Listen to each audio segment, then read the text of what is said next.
Do you hate Nickelback? You're not the only one. But from death threats to lawsuits to medical emergencies, the music industry's favorite punching bag has been through more than you might have guessed. Chad Kroeger formed the first version of Nickelback in the mid-1990s with his brother and cousin. Before that, however, he'd endured a rocky childhood in the small town of Hanna, Alberta. Kroeger was raised by his mother and eventually a stepfather, following the departure of his father when he was just 2 years old. In the song Photograph, Kroeger sings of the half a dozen times he broke into a school where he regularly failed to attend classes.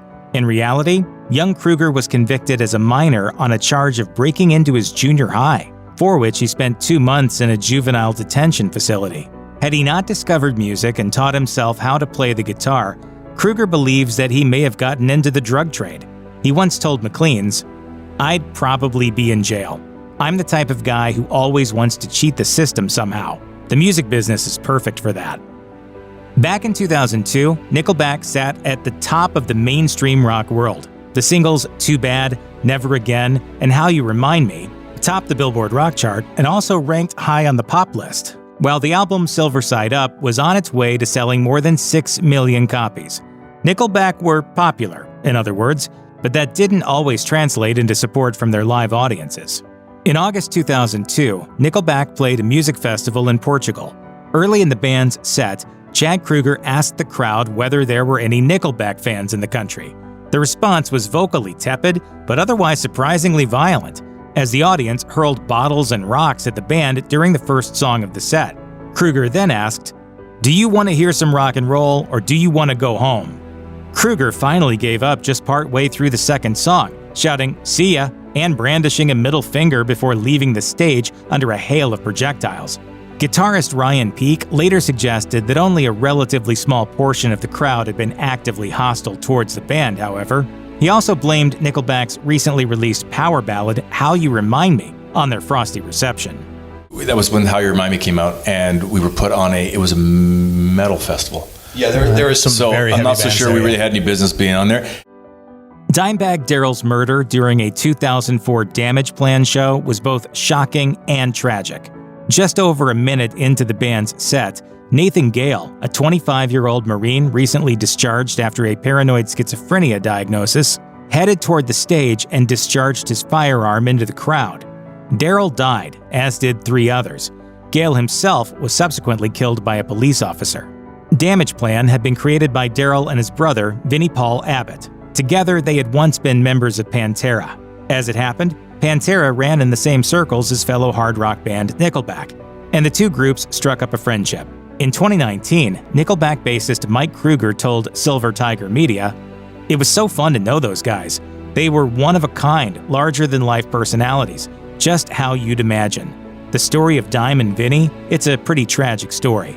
Nickelback paid tribute to the lost with a song on their 2005 album All the Right Reasons, featuring a guitar solo made up of outtakes performed by Darrell. Side of the Bullet rhetorically asks God why he let their friend die. Nickelback's best-selling 2005 album All the Right Reasons yielded the number 6 hit Rockstar, a tongue-in-cheek send-up of the rockstar lifestyle. This is something with which the members of Nickelback had grown familiar. The lyrics mention buying fancy cars and houses, hanging out with Playboy bunnies, and even signing autographs while their bodyguards beat people up. Those are a bunch of well-worn tropes, of course, and many songs over the years have covered this exact topic. But that didn't stop Nickelback from getting sued over Rockstar.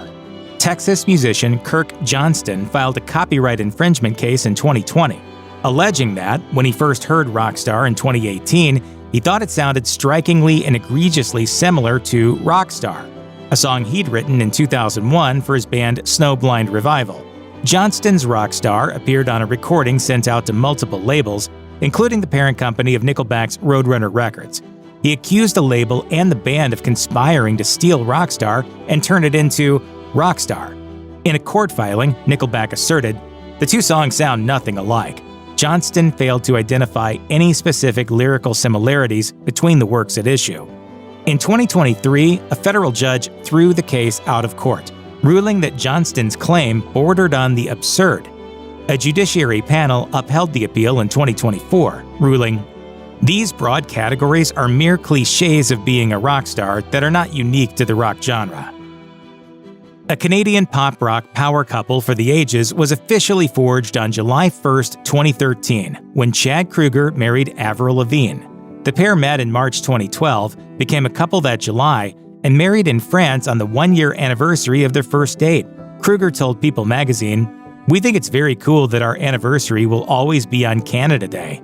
We can't wait to start our life together. We're very happy." How is married life? Married life's good.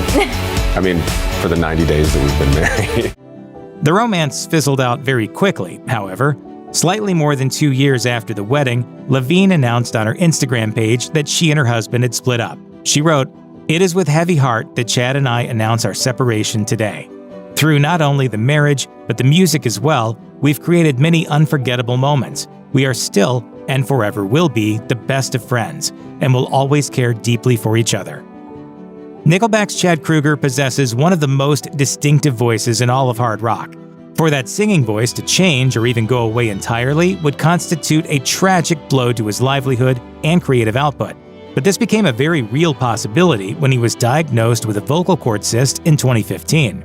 Kroeger very quickly agreed to surgery to remove the cyst, but it put Nickelback out of commission for most of a year. The band canceled many North American tour stops and the whole European section of the No Fixed Address tour to allow for Kroeger's recuperation. At the time of the surgery, doctors instructed the singer to observe vocal rest for as long as 9 months, and immediately following the procedure, Kroeger couldn't talk for 2 weeks. His inability to sing, an integral part of his creative process, also meant that he couldn't write any songs during his recovery. He told Face Culture, Sure, yeah, I was a little worried, but I was in really good hands. I mean, you never know how you're going to sound or what's going to happen or, if you're never going to be able to sing again. With the help of an aggressive vocal rehabilitation program and a vocal coach, Kroeger's singing voice returned. But I woke up and I sounded just like the loser from Nickelback. Decades spent drumming in a hard rock band took its toll on Nickelback drummer Daniel Adair, eventually exacerbating a pinched nerve in his right arm. After finding it more difficult to keep his right hand steady while playing over the course of many years, Adair sought medical help and learned that he had radial tunnel syndrome, which had been triggered by a compressed nerve in his forearm. That in turn resulted in a worn-out muscle, which caused his wrist to rotate in a consistently painful manner. Adair underwent surgery just before COVID-19 lockdowns in 2020, allowing him to recover without missing any work recording or touring with Nickelback. Before he could even start to think about getting his drum skills back up to par, he had to relearn how to even use his hand. In the 2024 documentary Hate to Love, Nickelback, Adair revealed that the pinched nerve was part of a larger neurological problem, and that he suffered damage all the way up his arm. He also explained that, at the time, he'd feared that he'd be thrown out of the band if he didn't find a way to correct it quickly. Of the 4 main members of Nickelback, 3 have suffered a medical emergency since the 2010s. Around 2013, Nickelback bassist Mike Kroeger had a serious stroke, news that wasn't revealed to the public until the run-up to the release of the 2024 documentary Hate to Love.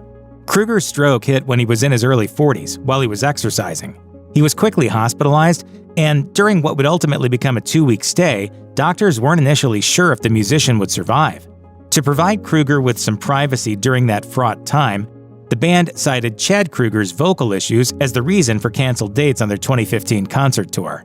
Chad Kroeger helped his brother's medical team develop a rehabilitation program that took many months, during which Mike Kroeger had to relearn to walk.